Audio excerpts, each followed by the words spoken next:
டே 91 அடுத்த promo release பண்ணியிருக்காங்க. இங்கே கமல்ஜி வந்து இன்வெஸ்டிகேட் பண்ணிட்டு இருக்காரு. எதை இன்வெஸ்டிகேட் பண்ணிட்டு இருக்காரு அப்படின்னா, ஒவ்வொரு ஹவுஸ்மேட்ஸுக்கும் ஏதோ ஒரு ஸ்ட்ராட்டஜி இருக்கும் இல்லையா, அது என்னங்கிறத மற்றவங்க வந்து கண்டுபிடிக்கணும். அப்போ என்னன்னா, அவங்கவுங்க படம் போட்ட அந்த ஷீட் இருக்கும், அதை குலுக்கல் முறையில் தேர்ந்தெடுத்து வச்சுக்கணும். ஒவ்வொருத்தவங்களும் அவங்க கையில் எந்த படம் வருதோ அந்த படத்தை வந்து அவங்க ரிஃப்ளெக்ட் பண்ணணும். இப்போ சோமுக்கு வந்து ஆஜித்துடைய படம் வந்திருக்கு. உடனே ஆஜித் லாஸ்ட் வீக் பெஸ்ட் பர்ஃபார்மரை வேற சூஸ் பண்ணீங்களே, அவர்கிட்ட ஏதாவது ஒரு ஸ்ட்ராட்டஜிலாம் இருக்குமே. ஆனால் சோமு எழுந்து என்ன சொல்கிறாருன்னா, எனக்கு ஆஜித் படம் வந்திருக்கு சார், நானே இந்த 90 நாளில் பார்த்துட்டேன். இந்த பிக் பாஸ் வீட்டுக்குள்ள ஸ்ட்ராட்டஜியும் கிடையாது, திறமையும் கிடையாது, ஒன்றும் கிடையாது அப்படின்னு வாழ்ந்துட்டு இருக்கிற ஒரு ஜீவன் யாருன்னு பார்த்தீங்கன்னா ஆஜித் தான். அவர்கிட்ட என்ன ஸ்ட்ராட்டஜி இருக்கு, என்ன இருக்கு அப்படிங்கிறத நான் என்னத்த சார் சொல்றது, சொன்னா மக்களே சிரிப்பாங்க சார் அப்படிங்கிறத ரொம்ப கிளியரா புரிஞ்சு வச்சுட்டாரு சோமு. ஓகே, ஸ்ட்ராட்டஜி என்னத்த ஸ்ட்ராட்டஜி, அதுவே ஒன்றும் புரியல சார், அவருக்கு இருக்கிற மாதிரி தெரியல, அவர் ஏன் இதுக்குள்ளே இருக்காருங்கிறது எங்களுக்கும் புரியல அப்படிங்கிற மாதிரி அவர் ஒரு பதிவு போட்டு விட்டாரு. அதுக்கு ஒன்றே ஆஜித்துக்கு ஒரே சிரிப்பு, அப்பா நம்மளை பற்றி ரொம்ப பெருமையாக சொல்லிட்டார் போல இருக்கு சோமு அப்படின்னு சொல்லிட்டு அவர் ஒரே சிரிப்பாக மகிழ்ச்சியாக இருக்கார். அதுக்கு அடுத்ததாக வந்து ஆரிக்கு ஒரு கார்டு வருதுங்க. ஆரிக்கு வந்து யாரை பற்றி சொல்லணும் அப்படின்னா, ரம்யா பாண்டியனுடைய ஸ்ட்ராட்டஜி. ரம்யா பாண்டியனுடைய ஸ்ட்ராட்டஜி என்னன்னு அவர் சொல்கிறார். சார், அதாவது அவங்க என்னன்னா வெளிப்படையாக எந்த கருத்தை எடுத்து வைக்க மாட்டாங்க அப்படிங்கிறத அவர் சொல்ல வர கருத்து. அதுக்கு தான் அவர் சொல்கிறாரு. நான் ஒரு எக்ஸாம்பிள் வந்து காலர் டாஸ்க்லேயே பார்த்தீங்கன்னா அவங்களுக்கு 2 ஆப்ஷன் இருந்தது. ரமேஷ் கிட்ட கேள்வியே இல்லைன்னாங்க. உடனே நான் ஸ்வாப் பண்ணுங்க, சிவானி கிட்ட வேணா கேள்வி கேளுங்க அப்படின்னு நான் சொன்னேன். இல்லை நான் ரமேஷ்கிட்டே கேள்வி கேட்டு நான் சேவ் ஆகிக்கிறேன், ஏன்னா அவர் நான் ஃபோன் வைக்க சொன்னால் வச்சிருவாரு. சிவானி கிட்ட நான் எது கேள்வி கேட்டு இப்போ நானும் கேட்டேன்னா அதே பாலாஜி தான் கேட்பேன், நான் பிரச்சனை இல்லை, நான் சிக்கிப்பேன், தேவையில்லை அப்படின்னு சொல்லிட்டு அவங்க நடுவுற மீனில் கழுவின மீன் மாதிரி போனாங்க சார். அதுதான் அவர் சொல்ல வர்றது. கமல் எப்போதும் சொல்லுவார், ஒரு விஷயத்தை சொல்லி முடிக்கிற வரையும் கேளுங்க அப்படின்ட்டு. ஏன் இன்னைக்கு கமலை இன்டரப்ட் பண்ணுறாருங்கிறது தான் இப்போதைக்கு நமக்கு தெரியல.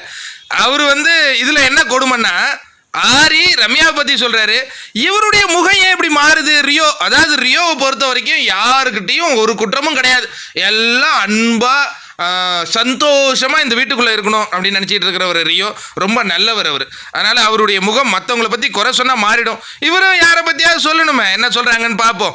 இப்போ ரம்யாவை பற்றி அவர் சொல்லிக்கிட்டே வரும்போது ரம்யாவுக்கு தெரிஞ்சு போச்சு, ஐயோ கண்டுபிடிச்சிட்டார் போல இருக்கு ஆரி, இதை சபையிலையும் எடுத்து வச்சுக்கிட்டு இருக்காரு அப்படின்னு. உடனே கமல் இன்டரப்ட் பண்ண உடனே அவங்களுடைய முகத்தில் கமல்ஜி நமக்கு சப்போர்ட் பண்ணுறாரு அப்படின்னு சொல்லிட்டு ஒரு சிரிப்பு. எப்படி இந்த சீசனில் அன்பு எல்லாருக்கும் ஒரு வெறுப்பாகி போச்சோ, அதே மாதிரி சிரிப்பையும் வெறுப்பாக்கி விட்ருவாங்க போல இருக்கு இந்த அம்மா. சரி சிரிங்க ரம்யா பாண்டியன், சிரிங்க. நீங்கள் ஸ்ட்ராட்டஜியே இல்லாத ரொம்ப நியூட்ரல், நீங்கள் எங்களுக்கு தெரியும். ஓகே அடுத்தது ரம்யா பாண்டியனுக்கு ஒரு சீட் வருது. அது யாருன்னா ரியோவை பற்றி சொல்லணும். அவங்க எடுத்து சொல்கிறாங்க, சார் ரியோ வந்து ஒரு பிரச்சனை இருக்கும் சார், அதை விட்டுருவார் சார், ஆனால் வேற ஒன்றுத்தை பேசிட்டு போவார் சார். அதுக்கப்புறம் தான் இந்த பிரச்சனையை பற்றி பேச வரும்போது நான் பேசியது சரியா தவறான்னு அந்த நான் கடவுள் மாதிரியே குழம்பி சுற்றிட்டு இருப்பார் சார். அது குழப்பம் தான் சார் அவருடைய ஸ்ட்ராட்டஜி அப்படிங்கிறத சொல்லிட்டாங்க. அதுக்கு அடுத்ததாக பாலாஜி, அவருக்கு வந்து ஆரி வந்திருக்குன்னு சொல்கிறார். சார் நான் ஆரியை பற்றி சொல்லணும், 1000 முறை சொல்லிட்டியப்பா, இப்போன்னு சொல்லணும்னா சொல்லு கேட்குறோம். உடனே இது ஹவுஸ்மேட்ஸ் எல்லாம் சிரிக்கிறாங்க. பாலாஜிக்கு ஆரி வந்த உடனே சிரிக்கிறாங்க. இதில் வந்து ஒரு அன்சீன் இருக்குது. இந்த பேப்பர் எடுத்து நியூ இயர் ரெசல்யூஷன் இதை வச்சுக்கலாம், இதை எடுத்துகிட்டு போகலான்னு சொல்லுவாங்க இல்லையா.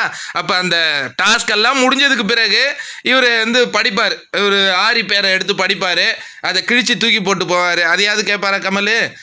கமலுக்கு ஆரியை தான் கேட்பார் போல இருக்கு கேள்வியெல்லாம். கேளுங்க கமல்ஜி, கேளுங்க. ஆனால் அவர் பேக்கெட் ஃபுல்லாக பதில் வச்சிருக்காரு. உங்ககிட்ட தான் கேள்வி இருக்குமா என்னன்னு எனக்கு தெரியல. எனிவே இந்த ப்ரோமோ வந்து கொஞ்சம் இன்ட்ரெஸ்டிங்கான விஷயம்தான். மற்றவங்களுடைய ஸ்ட்ராட்டஜி என்னங்கிறது நம்ம தெரிஞ்சுக்கிறது தான் இந்த ப்ரோமோ. இது ஊருக்கே தெரிஞ்ச விஷயமாச்சா. இது 90வது நாளில் வந்து கமல் வந்து ஸ்ட்ராட்டஜி பற்றி கேட்டுக்கிட்டு இருக்காரு. அடுத்த ப்ரோமோ என்னங்க வரும், நான் கணிச்சிட்டேன், நீங்கள் கணிச்சிட்டிங்களா? அந்த 3 பேரை உட்கார வச்சுப்பாரு, இல்லை 2 பேரை உட்கார வச்சுப்பாரு, சிவானி ஆஜித்து. இதில் யார் வெளில போகிறாங்க நீங்கள் சொல்லுங்கன்னு சொல்லி ஹவுஸ்மேட்ஸ் கிட்ட கேட்பாரு. அந்த பையனும் கடைசியாக நகத்தை கடிச்சின்னு உட்காந்துருப்பாப்புல ஆஜித்து. அவனுக்கு ஒரு கோபம் வேற வந்துடும், என்ன லாஸ்ட்டாக சேவ் பண்ணுறாங்க, நான் மக்களின் ஆதரவு பெற்ற வந்து போய் பாலாஜிட்ட கம்ப்ளைண்ட் சொல்லிட்டு இருக்கிறது ப்ரோக்ராமில் வேணா வரும். அனுப்பி விடுங்க அஜித் வந்துட்டீங்களா, இன்னைக்கு வீட்டுக்கு வந்துருப்பீங்க, பிரியாணியா என்ஜாய் பண்ணுங்க அஜித்.